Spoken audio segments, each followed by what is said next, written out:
Tov Erev Tov, Veshem Hashem Naaseh Ve Natzliach. On est ce soir le mardi 25 mai, le 15 déjà, puisqu'on est le soir du mois de Sivan, Echem Tovim Shalom.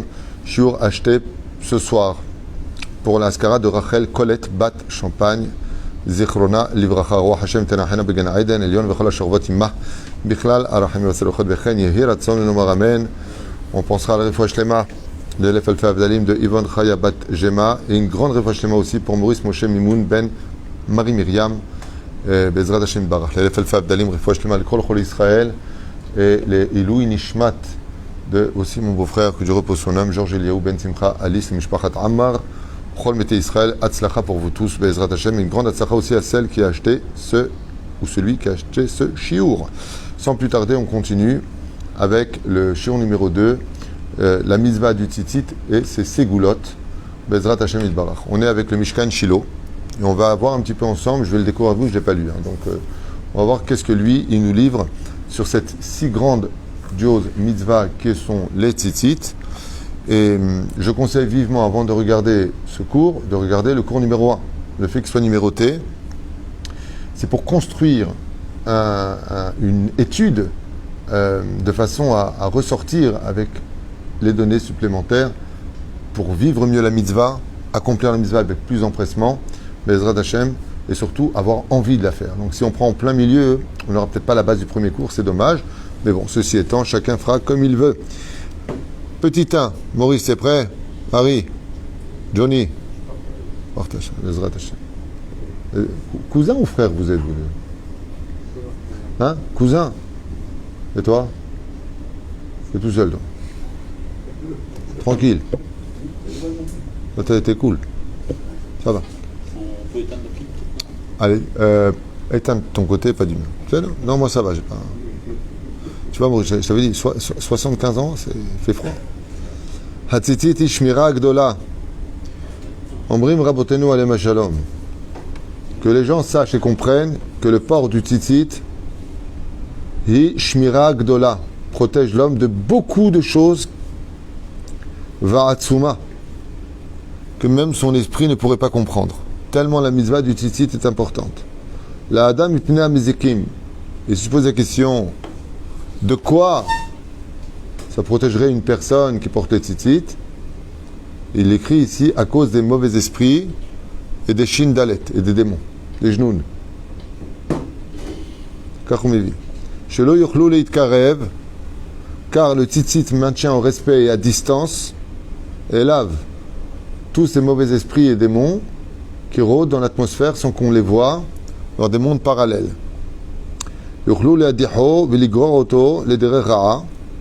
Car le fait qu'ils rôdent autour de nous, comme on dit, ils peuvent pénétrer l'esprit de l'homme et lui faire dire ou accomplir des bêtises. Et grâce au port du tzitzit, les esprits malins ne peuvent pas vraiment s'approcher de lui. Sauf si, on a vu dans le premier cours, pour lui le port du tzitzit, c'est rien d'autre qu'un vêtement avec des fils. Il ne voit pas la mitzvah, il ne voit pas l'intérêt, il ne voit pas ceci. Bon, il le fait parce que c'est une tradition. Ceci étant, il faut savoir que chaque juif doit être habillé comme un juif. Et ça veut dire quoi être habillé comme un juif? Bien sûr, ne pas suivre la mode des nations du monde. Ce n'est pas notre devise. La Torah nous l'interdit. Mais être habillé comme un juif, c'est que d'extérieur, je puisse savoir qu'il est juif. C'est-à-dire tzitzit et kippa.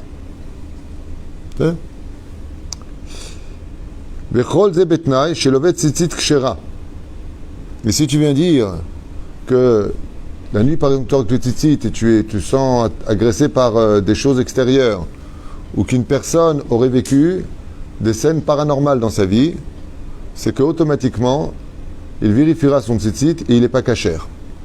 Vous connaissez tous cette histoire que raconte le livre Ahavat Hayim, d'un Bahour Yeshiva qui devait rejoindre une autre Yeshiva, et puis qui s'est attardé sur la route. Malheureusement, il a quitté l'esprit de faire la mitzvah, parce que tant que tu vas faire une mitzvah, tu es protégé.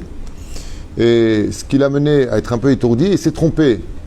Dans la forêt, il n'a pas retrouvé son chemin. La nuit a commencé à tomber. Et si tu n'es pas d'un très haut niveau, la forêt, c'est un des lieux dans lesquels vivent les genoun, les démons, sur les océans, les déserts et les forêts. Et il a commencé à prier Dieu, il a commencé à s'inquiéter, parce qu'il ne retrouvait pas du tout son chemin, à part les animaux nuisibles qui auraient pu s'attaquer à lui. Il était très mal. Et voilà que d'un coup, il voit au loin une petite maison avec une lumière à l'intérieur. Ce qui le réjouit, il dit, ah, une habitation, c'est bien, il va me dire comment je rejoins la route à cette heure-là. La nuit était déjà bien tombée. Il rentre à l'intérieur et à sa grande surprise, il y a de la lumière mais il n'y a pas de lampe, il n'y a pas de bougie, il n'y a rien. D'où vient la lumière, il ne sait pas. Il n'y a rien qui montre d'où viendrait la lumière. Deuxièmement, il n'y a pas de meubles, il n'y a pas de chaise, il n'y a pas de table, il n'y a rien. Un endroit, comme tu dirais, une espèce de maison hangar, sans absolument rien du tout autour de lui. Choum davar. Choum davar. Marasa. Mawasa. Il s'est tenu à l'intérieur, il a essayé de chercher. D'un coup, toute la maison, elle s'est éteinte. Elle est rentrée dans une obscurité plus noire que noire. Obscurité totale. Et il a senti, quatre spectres démoniaques, extrêmement laids, qui faisaient vraiment très peur, et qui ont commencé à le battre, et à le battre, et à le faire tourner dans l'atmosphère, dans l'air comme ça. Et le sang commençait à sortir, et il s'est mis à hurler, il sentait ses membres se démanteler, et il hurlait de douleur. Et d'un coup, tout s'est arrêté, il s'est retrouvé tombé par terre, et la lumière s'est rallumée alors qu'il n'y avait pas de lumière. Il n'y avait pas d'énergie, il n'y avait pas de bougie, il n'y avait rien. D'un coup, il voit que Béhémet, il est tombé dans un monde paranormal. Et il s'est mis à crier, Ribono Shel Olam, Ani lo met Torah zelos rout. Et à ce moment-là, qui c'est qui apparaît devant lui? Un genoun. Un Shindalet, il vient devant lui. Et lui dit, Biglal, Shatal, Omet Torah, parce que tu étudies la Torah, on a reçu un ordre d'arrêter de te faire souffrir. Et il a répondu, il a dit quelque chose d'incroyable.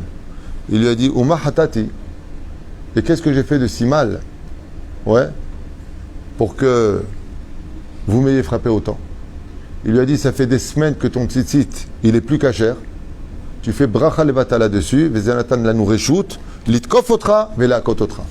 Ça nous a donné l'autorisation et de t'approcher, parce que tes tzitzit ne sont plus cachères, et de te frapper à cause des brachot levatalat que tu as fait sur le tzitzit. Parce que, chita de Mishnah Brura, même si tu mets le talit gadol, tu fais la bracha sur le talit katan. Le Rav Ovadia, il n'est pas posé comme ça.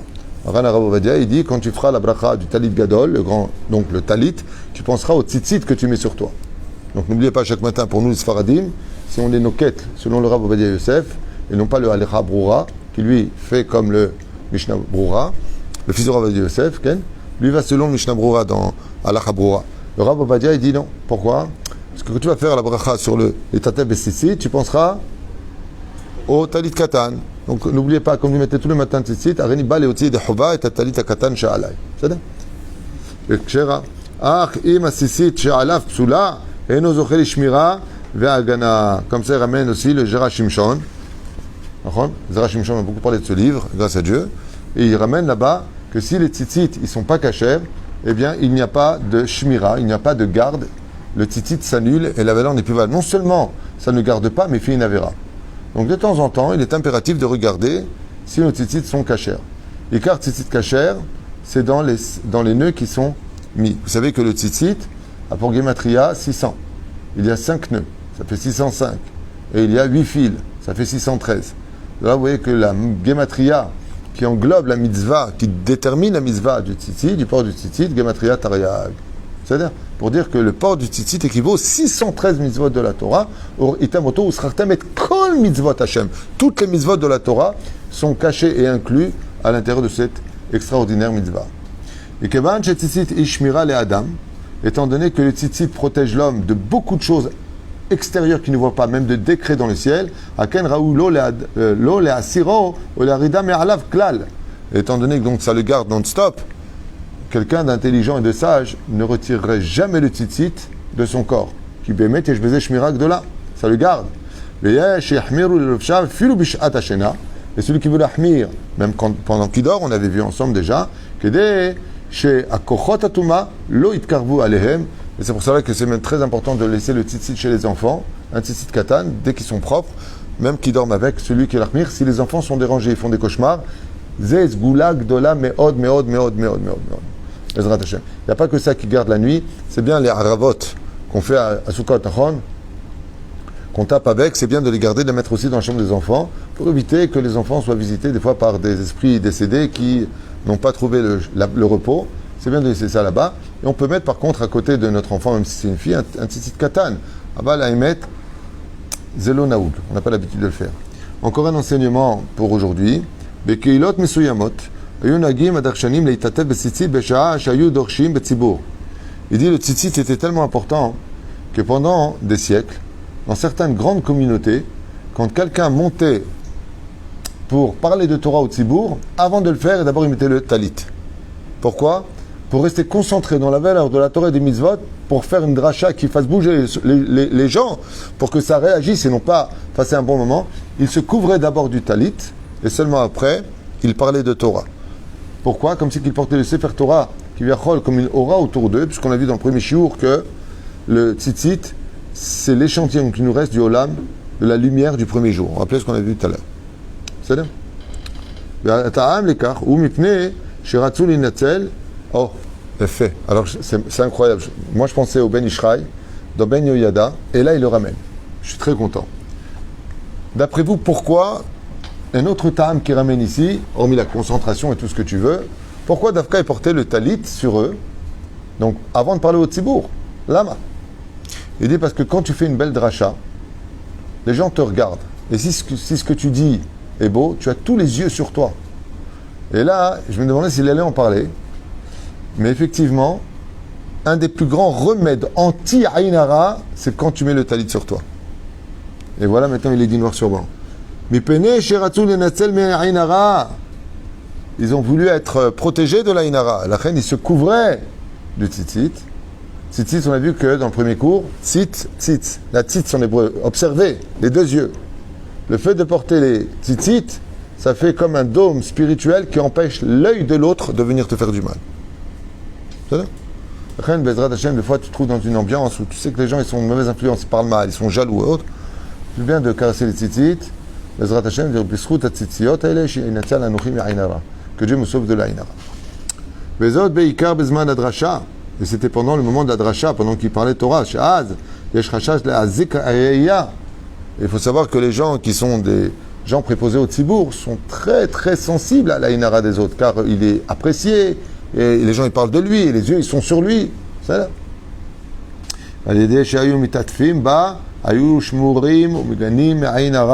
Comme ça ramène le livre Ginze Hayim, Marachot Dalet. Il dit que le tzitzit, comme le dit d'ailleurs aussi le Ben Ishraï, Mamash protège un homme de l'Aïn Hara. Et on sait que l'Aïn Hara peut tuer jusqu'à 99% des hommes, comme ça dit la Gemara, et 1% de façon naturelle. Encore un enseignement, on s'arrête. Allez, encore un. Oui. Je t'aime, les deux. Les deux. Le talit gadol que tzitzit katan. Pour les drachot, on parle du talit gadol. Il se couvrait avec. D'accord? Oufren, je vous rajoute quelque chose qui n'est pas marqué ici. De tout temps, quand les gens venaient parler à Hachem, ils venaient à la synagogue. Ils ouvraient le Echal derrière moi, ils tiraient les rideaux, ils posaient les deux mains sur le Sefer Torah, ils parlaient à Hachem comme ça, mamash. Mais avant, qu'est-ce qu'ils faisaient? Ils mettaient un talit sur eux. Parce que le talit, il a une particularité, c'est qu'il couvre, entre guillemets, toutes les poussières qui sont en nous. Le talit est d'un tel mérite que dès qu'on le met, c'est un aspirateur des fautes. Les Kohanim se couvrent du talit et Dieu vient reposer sur les mains du Kohen, mais lui il est recouvert avec le tzitzit. Ken. Pourquoi on doit mettre un talit gadol si on a un talit katan sur nous? Parce que le talit gadol on ne porte pas toute la journée. Mais c'est quoi la différence concrètement sur les... Alors le talit gadol c'est le châle de prière, tandis que le tzitzit c'est un vêtement juif. C'est en tant que vêtement que tu le portes. S'il a 4 coins, si tu portes un vêtement à 4 coins, alors tu le mettras. C'est ça. Ken. Comment on ne peut pas mettre le talit gadol pour Mincha et Arvit? Oh, question intéressante. Pourquoi on ne mettrait pas le tzitzit ou le talit gadol pour Mincha et Arvit? Selon le Harizal, on doit mettre le talit pendant Mincha et les tfilin, entre autres celle de chez Moshe Rabba, pendant Mincha. Selon le Harizal, on ne prie pas Mincha sans tfilin et talit. Seulement, nous, on n'est pas noagim comme ça. Donc, Mina Ke'alacha. Et c'est pour cela que, si tu vas à Beth-El et Shiva des Mekoubalim, ils ont tous les tfilines de chez Moshe Rabba et le talit pendant Mincha. Il y en a qui mettaient Rabbeinu Tam pour Mincha. Il y a plusieurs minagim. La nuit, Mishnah, Gemara Meforeshet, Maseret Brachot. Pour item, auto ou srartem, comment tu veux que je vois la nuit? Il faut que ce soit Ben Techeli, Ben Techelet le Lavan ou Ben Techelet le Karti. Comme ça dit la Gemara. Donc, Noeg Bayom Velo Balayla. il n'y a pas de mitzvah de porter le talit. On ne parle pas du talit la nuit. Il y a marqué Ur item. Est-ce que tu vois la différence entre le bleu azur de ton fil et le blanc la nuit? Oh oui, aujourd'hui on a des lampadaires, revenons pendant tous ces siècles. Ouais, non, la reine, il n'y a pas de mitzvah de porter le châle de prière pendant la nuit. Sauf éphémérode. Sauf à Yom Kippour. Et pourquoi? Pourquoi d'Afka Yom Kippour, oui, on porte le talit? Non. Alors vous allez l'apprendre comme ça. C'est une très bonne réflexion que tu lèves et que tu soulèves. La choupa aussi. La choupa aussi, tout à fait. Eh bien, justement, c'est la même raison. Pas tout à fait, il y a quand même une différence. C'est qu'à Kippour, bizarrement, c'est incroyable, le peuple d'Israël passe de l'état d'humain à l'état d'ange. À Kippour, tu regarderas les prières, c'est des prières d'ange. Qu'est-ce que disent les hommes? Baruch, Shem Kevon Malchuto, Leolam Vaed. Chut, les hommes, parce que c'est la phrase des anges. Mais à Kippour, Baruch, Shem Kevon Malchuto, Leolam Vaed. Et donc les anges n'ont pas de forme comme nous, humaines. Ils ont des silhouettes qui nous ressemblent. Et ils ressemblent à quoi? Ils ressemblent, les anges, à un homme avec un talit sur lui. Et la reine, dès que rentre Kippour, ce qui est incroyable à Kippour, et pourquoi tout le monde est pardonné? Parce que le monde des anges descend dans le monde des humains. Le Olam des anges descend avec nous. Ce qui fait qu'on reste des humains au niveau d'anges pendant toute la prière de Kippour. Est-ce que les anges y mangent? Est-ce qu'ils boivent? Est-ce qu'ils s'accouplent? Est-ce qu'ils se mettent de l'huile? Est-ce que tous les interdits qu'on a en réalité reflètent la vie des anges, que eux n'ont pas. Ils n'ont pas ces besoins-là. La reine à Kippour, on met le talit déjà depuis la nuit. Pourquoi? Parce qu'elle représente la lumière des anges. Ce qui fait que, et c'est incroyable, parce que quand on voit le Sefer Yetzira, quand une personne met le tzitzit sur lui, il place le talit comme deux ailes qui se replient à l'image de l'oiseau qui plie ses ailes. Parce que c'est comme ça que sont les anges. Regardez dans Yehezkel, on parle des ailes des anges. C'est pas minastam que dans la théologie, tout ce qui s'ensuit dans les autres religions, ils mettent des ailes. Parce que Bémet, ils ont des ailes. Shesh knafaim, comme on le lit dans Yehezkel. Bezrat Hashem Yitbarach. Et c'est Pérouche Adavar, pourquoi on le fait? Et pour le Khatan, c'est parce qu'il est pardonné de ses fautes, qu'il redevient une nouvelle naissance à travers comme on dit, quand un enfant il sort de quoi? D'une poche qu'on appelle? Oui. Le placenta. Le talit, c'est une renaissance de notre être, comme si on retournait dans le placenta. Quand vous avez le chiot,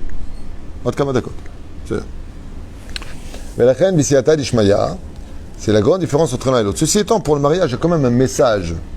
C'est que la femme, quand elle se marie avec son futur mari, c'est vrai qu'elle rêverait d'avoir la maison de JR et la décapotable de Bobby.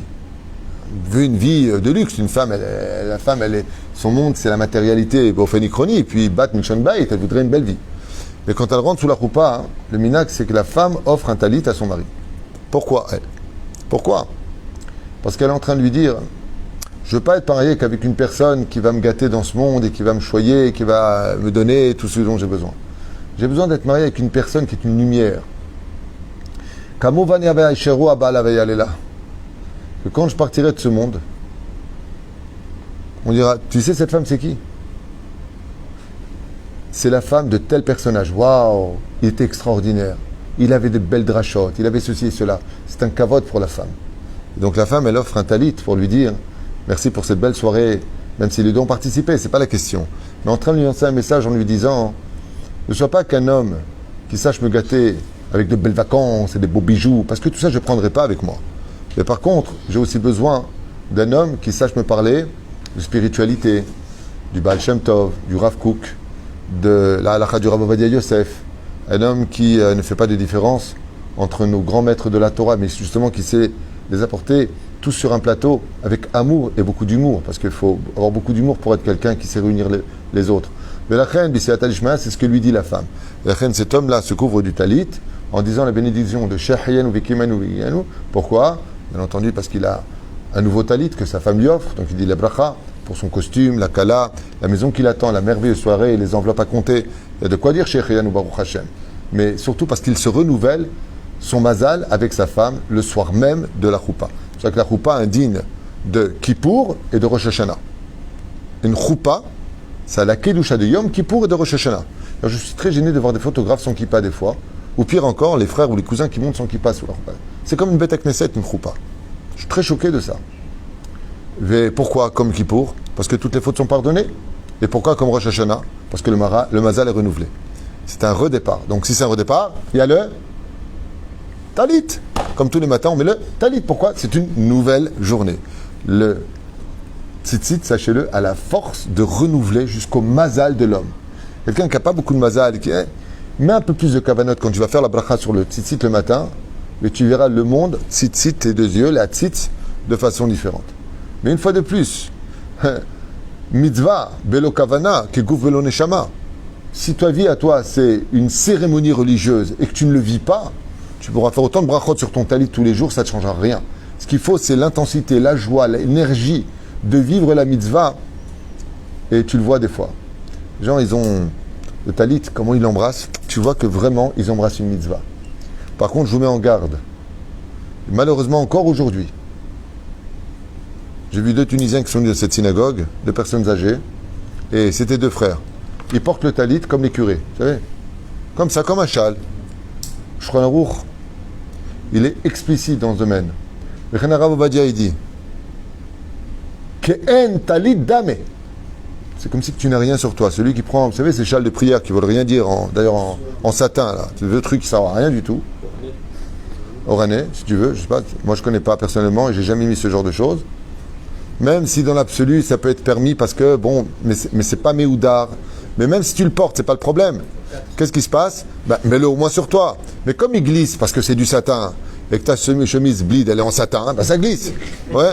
Alors qu'est-ce qu'ils font pour arrêter que ça glisse? Ils se mettent ou une clochette ici, une chaîne, ou ils le mettent autour du cou parce qu'ils en ont marre de le ramasser par terre.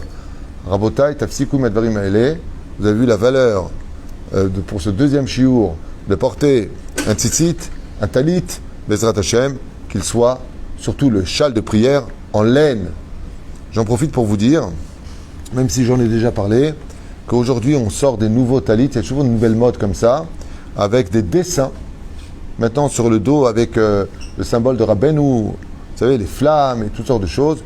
Je rappelle que, entre autres, les Gdolim de cette génération, le Rav Shlomo Amar, on a fait un shiur, assour d'acheter ces tzitziot là. Même si dans l'absolu, je dis bien, ça se discute. Le nom brodé. Hein? Le nom brodé, des fois, il y a le nom de la personne. Le nom, c'est permis. Ah bon? Non, c'est pas assour. Aval, de là, en faire des symboles et des choses comme ça. Lo kedai, mishum shelo naagur rabotenu. Et je faisais d'ignoara selon certains poskim qui disent que nos pères, ils l'ont pas fait, toi, tu le fais pour qui tu te prends. Dans ce sens que ça peut être considéré comme une faute. Les couleurs bleu, blanc. Que ce soit bleu, bordeaux, les couleurs n'ont aucune importance. Après, c'est enjoliver la mitzvah. Donc celui qui l'a déjà acheté, celui qui l'a, ok, il l'a. Puis de toute façon, ils sont tellement effervescents avec Rabbeinu et ce genre de choses. J'espère que le Babich ne vont pas nous faire la maison du Rabbi sur le talit, quoi. Ils l'ont fait par contre sur les Tzedakot. Hein. J'ai reçu une pub des talibs de styliste, une femme en couple. Donc c'est caché entre 2005 et 5000 shekels. Écoute, les gens qui veulent faire du business avec la Torah, qui font du business. Moi, je reste dans le monde de la Torah. Ce que j'ai dit, je vous ai donné la référence. Vous allez voir le Rav Yitzhak Yosef, le Rav David Yosef, le Rav Avraham Yosef. Vous allez voir le Rav Shlomo Amar. Allez poser la question. Je parle des Gdolim, ceux qui savent ce que vous savez, eux, ils le savent. Mais ce que eux, ils savent, vous ne le savez pas. Allez les voir et vous saurez. Moi, personnellement, qu'est-ce que j'en ai à faire? J'adore, moi, la couleur. Moi, tout ce qui touche à Rabbi Nachman me touche personnellement. Vous savez combien je suis attaché à sa chassidoute. Donc j'ai pas de problème avec ça. Ani Baya, pourquoi je suis pas attaché au Rabbi Lubavitch? Encore la semaine dernière, quelqu'un a rêvé de moi avec le Rabbi Lubavitch, m'a raconté, j'étais Baruch Hashem, émerveillé. J'ai pas de problème avec ça. Mais il faut quand même rester dans le correct et la halakha. C'est tout. Il n'y a pas besoin de faire de fluritures, il n'y a pas besoin de faire toutes sortes de symboles supplémentaires. On n'a pas besoin de ça. La vie, c'est pas porter un symbole, c'est de vivre la Torah de celui que tu enseignes. Ken? On finira avec ça parce qu'il y a un autre shiur d'après moi. Je voulais après moi. Donc est-ce que si on est seul à la maison, par exemple, on peut porter que le talit? C'est-à-dire quoi, t'es en slip avec un talit, t'es en train de me dire? Ah, tu me fais peur. Sans t-shirt, Ah, par exemple. le Ben Ishraï, Animévi notre âne, Yané. Marana Ben Ishraï, il dit qu'il faut toujours avoir un t-shirt sur soi et de mettre le talit sur, mais c'est pas interdit.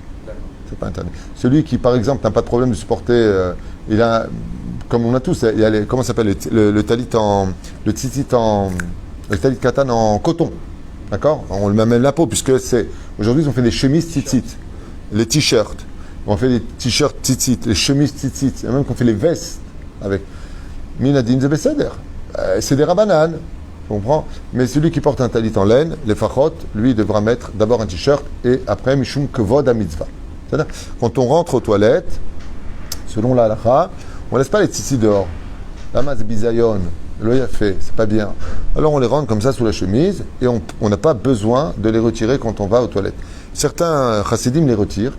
Et il y en a qui portent aussi le talit sur la chemise. En général, les chassidim ils font ça carrément sur la chemise. Le seul problème, c'est que ça salit très vite quand c'est pas sous protection d'un vêtement et que ça peut devenir un chilou lachem avec une personne qui a un talit katan très sale sur lui. On n'a pas envie de s'approcher de la Torah qui ressemble à quelque chose de sale, comme je vous l'ai dit tout à l'heure. Voilà. Baruch Adonai Leolam Amen ve Amen. On remerciera du fond du cœur pour ce shiur, donc cette personne qui a acheté pour la Askara de Rachel Colette Bat Champagne, puisque c'est sa Askara ce soir, que le mérite de cette étude, Alela Nishmata Began Eden Elion B'chol HaShorvim Imma Ve'Ashorvot Imma Bichlal Arachim Yisrael V'chen Ve'Ratzon Ve'Nomar Amen. Kol Tov.